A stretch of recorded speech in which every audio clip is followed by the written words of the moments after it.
okay, it's split up. That's why I was like, that was really short.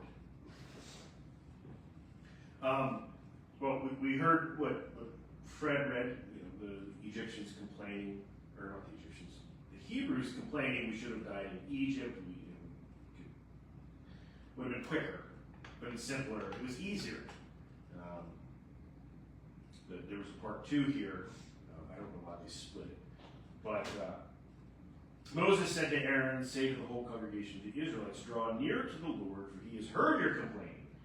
And as Aaron spoke to the whole congregation of the Israelites, they looked toward the wilderness, and the glory of the Lord appeared in a cloud. And the Lord said to Moses and said, I have heard the complaining of the Israelites. Say to them, at twilight you shall eat meat, and in the morning you shall have your fill of bread. And then you shall know that I am your Lord. In the evening quails came up and covered the camp, and in the morning there was a layer of dew around the camp. When the layer of dew lifted, there was a surface of the wilderness was a fine flaky substance, as fine as frost on the ground. When the Israelites saw it, they said to one another, what is it? For they did not know what it was. And Moses said to them, it is the bread that the Lord has given you to eat. Now, when we look at the gospel and the sower, I think this half of it ties things together a little more than just them complaining. And I guess it's easy to look back and say, man, they were ungrateful. They were short-sighted. They had all these things. They had the freedom. They were being led into a land they would inherit. They had all these good things coming, and they're just complaining because they're hungry. I'm uncomfortable. I don't like this. I'm tired. I want to go home. My feet hurt. I don't like what's going on right now. Who cares if something better is coming along? And God shows up and says, listen, you've made enough noise. I have heard you. Here's manna. What is it? And quails. We always talk about manna from heaven. We never talk about the quails showing up. Why don't we have quail dinners? At any rate, I think that's the middle ground. Their hunger is slaked. And we know throughout all of the Exodus that it starts to get good and then they complain. And then it starts to get good and they complain. It starts to get good and they complain. We're hungry, we should have died. Oh, here's some food. Oh, you're up on the mountain.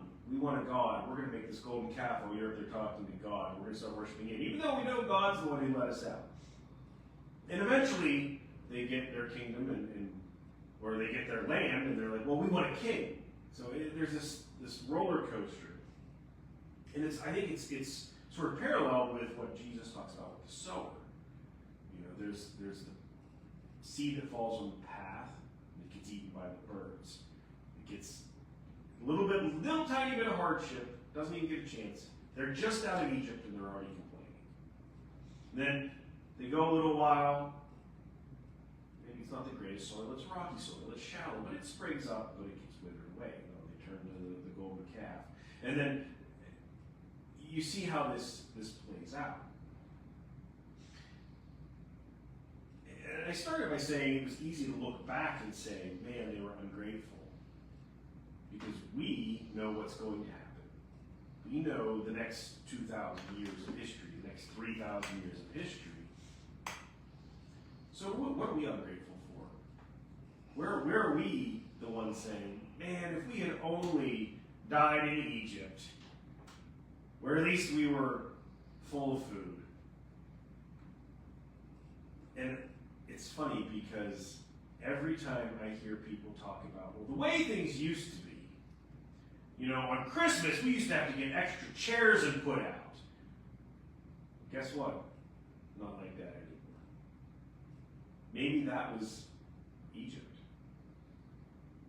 Yeah, pews were full, but you were held in bondage. You didn't know what was there. There's a reality that we have to deal with. That even if it was the good old days, maybe the good old days weren't so good. Maybe being full of food hid the fact that we were slaves. Maybe having lots of resources hid the fact that we didn't really know what we were doing. We were actually on the path or on rocky soil where the thorns were growing around us.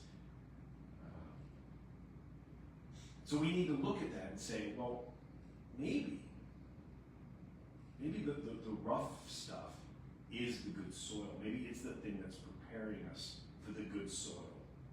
That's preparing us to bring the 30 and 60 and 100-fold harvest. And so instead of complaining about it, we need to see the meaning in it. We need to say, well, what are we supposed to do about it? Maybe this is an opportunity to do these things. And it's not just, the hard stuff of resources, saying, well, oh, we don't have 400 people on Christmas. We don't have, a plate that is heavy to carry up during the offertory. Oh, we don't have this, we don't have that. But it's also the challenges that we have before us within, our own ideas. So we need to say, well, we're grappling with things today and issues today that we haven't in the past.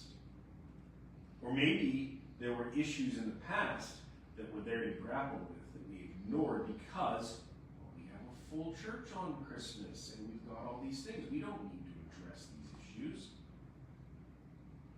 The church is called to lead these things. And even if we're not comfortable with leading them, even if it's uncomfortable because we're hungry while we're doing it and we're left wandering in the desert and being led, we need to do it. We need to be ready to be plowed and furrowed and all those things to make the good ground. And we need to be accepting of the fact that it's not a pleasant experience to get to that point always. So we can't just complain. We can't just say, oh, it's bad. And we also can't say, oh, it's great. We don't need to do anything. We are content. We are happy. We are full. Because in reality, when you're full, you're enslaved. To God be all the glory now and forever.